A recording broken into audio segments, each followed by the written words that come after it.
ప్రజలకు మరియు మీడియా మిత్రులకు నా హృదయపూర్వక నమస్కారములు.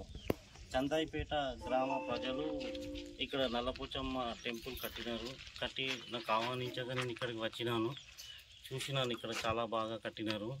మరియు కొన్ని మొక్కలు ఇక్కడ పెట్టడం జరిగినది.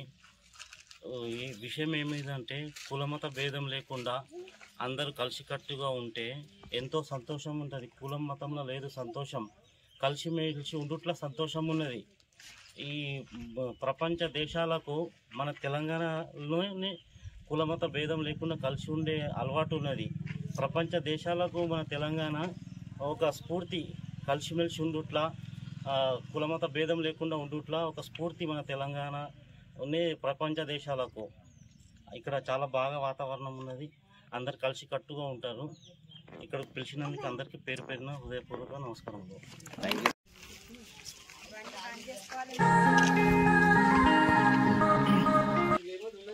పోచమ్మ గుడి వద్దకు విచ్చేసినటువంటి మా కమ్యూనిటీ మెంబర్స్కి అందరికీ ధన్యవాదాలు. మరియు పిలువగానే విచ్చేసినటువంటి రఫీ సార్ గారికి చాలా కృతజ్ఞతలు. ఎందుకంటే మన దేశంలో కులాల పరంగా మతాల పరంగా ఎంతోమంది కొట్టుకసి వచ్చే అవకాశం ఉంది. కాబట్టి ఇలాంటి మత సామరస్యం పాటిస్తూ మేము పిలువగానే సమయానికి విచ్చేసి మాకు మా గుడి నిర్మాణానికి విగ్రహ ప్రతిష్టకు ఒక 51,000 రూపాయల ఆర్థిక సాయం చేసినందుకు వారికి మేము ఎలవేళలా కృతజ్ఞత తెలియజేస్తూ ఉంటాం.